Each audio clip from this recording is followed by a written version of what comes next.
No programa de hoje, nós estamos recebendo a professora de reumatologia da PUC de São Paulo, Juliana Schultze, e o também professor da PUC de São Paulo e fisioterapeuta, Rodrigo Andrade. Eles estão falando sobre os problemas mais comuns de dores no corpo, ossos e articulações.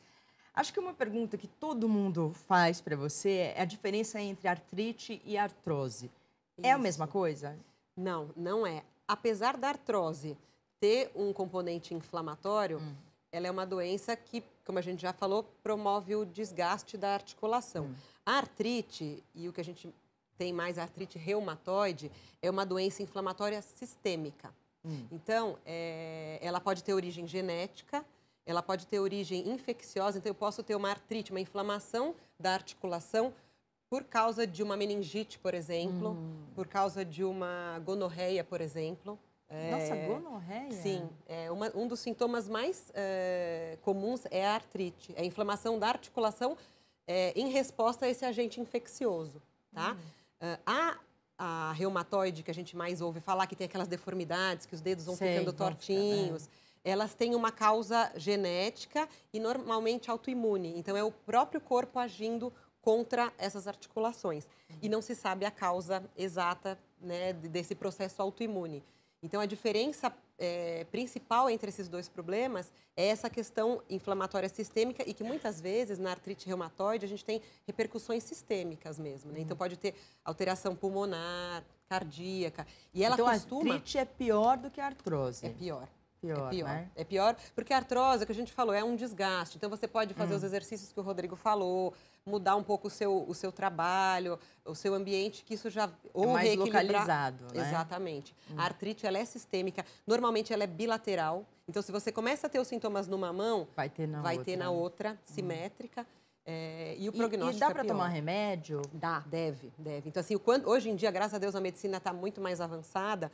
Então, a gente consegue, pegando no início também, evitar que esse problema traga muitas complicações para a vida do indivíduo. Cura não vai ter, mas ele vai aprender a lidar, ele vai tomar medicamentos, pode até tomar imunossupressores, anti-inflamatórios e uma outra série de medicamentos que vão fazer com que essa doença não avance tão rápido. E, lógico, tratar com fisioterapia, da mesma maneira que a gente falou. E a idade é crucial, né?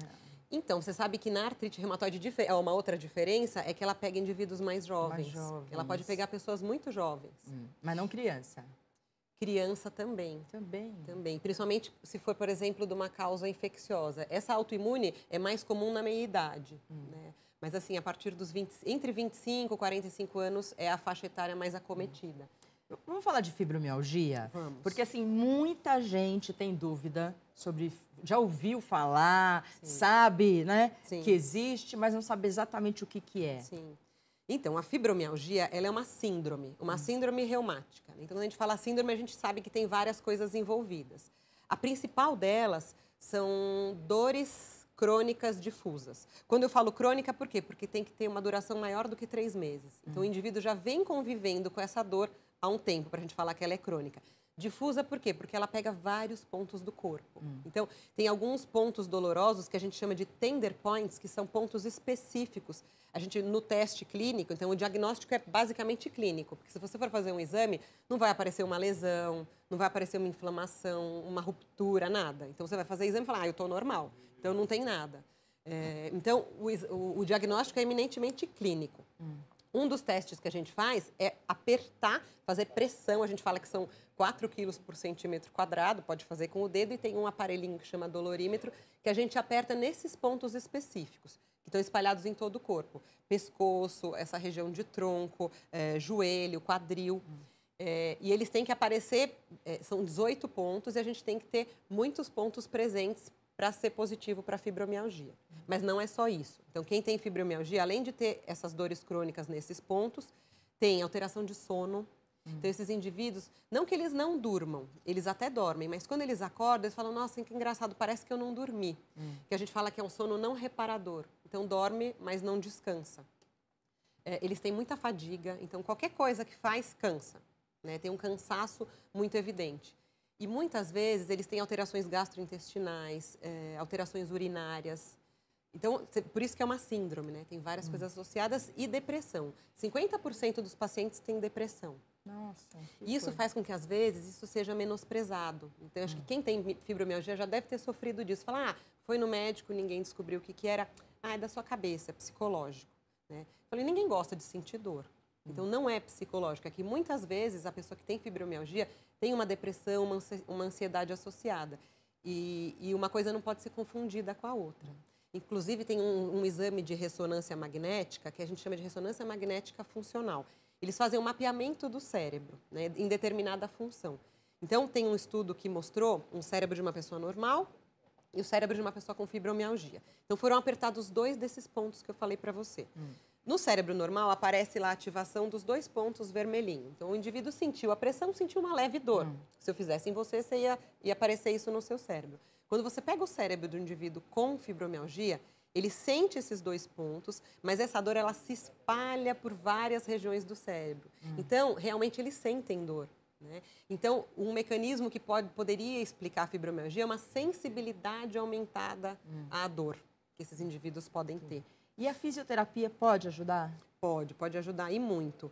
Porque, apesar deles terem fadiga e terem cansaço, quanto mais eles se mantiverem ativos, quanto mais eles mantiverem essa musculatura trabalhando de uma maneira equilibrada, adequada, melhor vai ser a qualidade de vida. Então, o exercício, a gente sabe que ele feito numa intensidade ideal, na fibromialgia tem que ser uma intensidade um pouquinho mais baixa ou aquela que o indivíduo tolera. Então, sempre respeitando o limite do indivíduo. Mas a gente sabe que a gente tem liberação de endorfina, ajuda na recaptação de serotonina. Então, a gente vai melhorar a parte emocional e também a parte física desses pacientes. Então, é importantíssimo fazer exercício. Então, vamos passar a bola agora para o Rafael e para o Rodrigo, que eles vão falar sobre a fisioterapia, como que a gente pode ajudar nesses casos de fibromialgia. E também, vocês podem falar de artrite também, né, que a gente falou aqui. Vamos lá, então. Eu confesso que eu estou com um ponto de interrogação enorme na cabeça aqui, Rodrigo. Né? Porque, assim, se são vários pontos na fibromialgia, como que vai ser essa fisioterapia, então? Vou ter que trabalhar o corpo inteiro? Alguns estudos têm mostrado... Então, assim, uma coisa que a professora Juliana falou, que acho que vale ressaltar, que a intensidade desses exercícios tem que ser baixa, tá? Então, nada de muito impacto, nada de muito exercícios mais leves, mesmo os alongamentos, os fortalecimentos, eles têm que ter bem baixa intensidade, tá? Mas tem alguns estudos que têm mostrado que, por se tratar uma síndrome mais acometida em mulheres já de uma meia-idade, acima de 40 anos...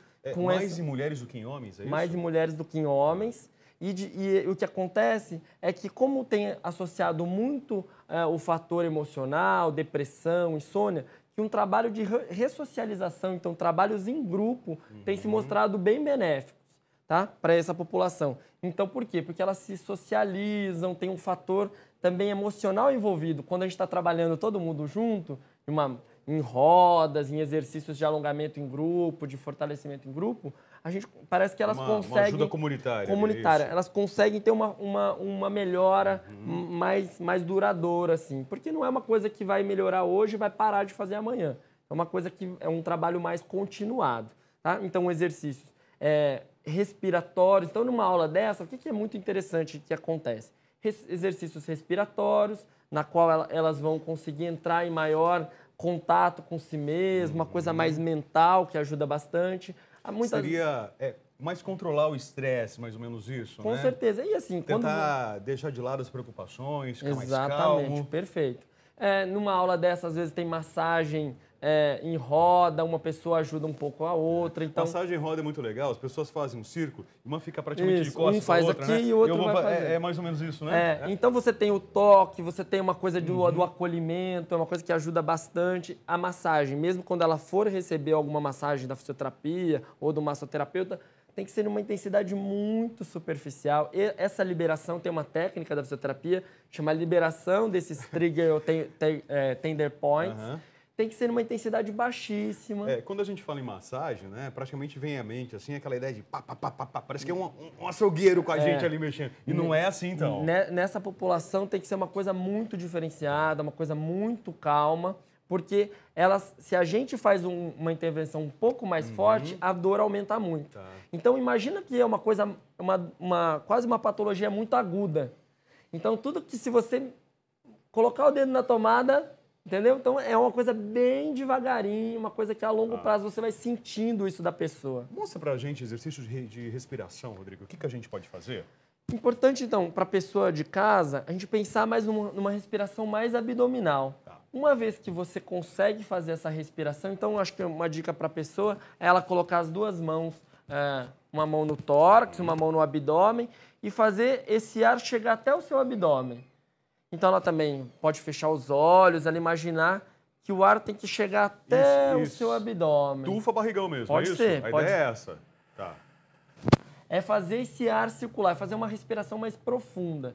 Então ela pode fazer isso em tempos, ela pode fazer isso associado à música, de mais relaxamento, músicas mais calmas. Tudo isso, de fato, vai ajudar na qual ela consiga liberar mais agentes aí anti-inflamatórios, endorfina, alguns hormônios no nosso corpo que podem ajudar. Esses exercícios de respiração, eu vou fazer quando eu já tenho dor, quando eu já estou com dor, ou eu devo, por exemplo, praticar isso todos os dias de manhã, todo dia à noite, antes de dormir? Como que é isso? Seria perfeito. Toda vez que a gente consegue respirar mais profundamente, a gente consegue entrar mais em contato com o nosso corpo, a gente consegue mentalizar mais, nutrir mais o tecido e a gente pode fazer associado com pequenos alongamentos. Se a pessoa tem dor na região, algum trigger point na região do trapézio, ela pode fazer essa respiração juntamente com o alongamento, numa intensidade baixa, moderada. Todos os alongamentos que a gente conhece, né, de abrir a coluna. Perfeito. Então, entrar um pouco em contato com o seu corpo, acho que para essa população é uma coisa que vai ajudar muito. Rodrigo, sabe? tudo é uma questão de hábito, né? A gente precisa incorporar todas essas práticas. Eu acho que eu já falei isso alguma já vez falou aqui. Isso, se a gente olhar os bichos, né, os cachorros, os gatos, eles nunca vão levantar da cama sem se espreguiçar. Eu sempre lembro do gato. Eu tenho uma gata em casa, Então, gente. Ela podia me ensinar tanta coisa, né? E é a gente acaba verdade. ignorando os movimentos. Eles né? não vão sair atrasado, correndo. Eles sempre vão se preparar o corpo para levantar, preparar o corpo para o dia. E a gente tem que colocar um pouco isso em prática. Quanto mais a gente preparar nossas articulações para o dia a dia, a nossa coluna, a gente vai ter uma melhor qualidade de vida, que é o que a gente quer para essas pessoas que sofrem desses problemas. Deixa eu chamar aqui, então, a professora Juliana, por favor. Maria, vem para cá também com a gente, né? Para a gente poder encerrar essa nossa conversa. Naturalmente, não se resume, né, apenas isso que nós falamos. Existem muitas outras dores. A própria artrite, né? A gente não chegou a desenvolver tanto esse assunto. Sim. A gente quer que vocês votem, inclusive, né? Agradece Porque muito. o pessoal de casa acho que agradece mais ainda, sem dúvida alguma, né? Porque as dúvidas são muitas, né, Maria? São muitas variáveis, não é? Exatamente, muita coisa Porque para assim, falar, né? cada pessoa também vai sentir de um jeito, não é verdade? Exatamente. Ó, e você que está em casa, que de repente ouviu falar aqui, ó, pode ser isso, pode ser aquilo, não enfie na sua cabeça que você tá com fibromialgia, que tá com artrose, que tá com artrite. Pelo amor de Deus, a gente não quer isso, precisa né? de um diagnóstico. Vai buscar um médico, Exatamente. diagnóstico, justamente para poder comprovar, né? Exatamente. Isso é fundamental, gente. Muito obrigado, Juliana. Muito obrigado, obrigada. Rodrigo. Viu? Valeu pela presença, pela parceria de sempre. Obrigada, Voltem Rodrigo. mais vezes, por favor, Pode então. deixar, Certo? combinado. Ó, vamos fazer intervalo, então. No próximo bloco tem ceviche. O chefe Paulo Carneiro vai estar com a gente. Maria Cândida gosta. Eu gosto. Aqui, né? Eu gosto, é uma entrada peruana, muito gostoso e ele é refrescante, o ceviche. A ideia é essa, realmente. Então a gente já volta.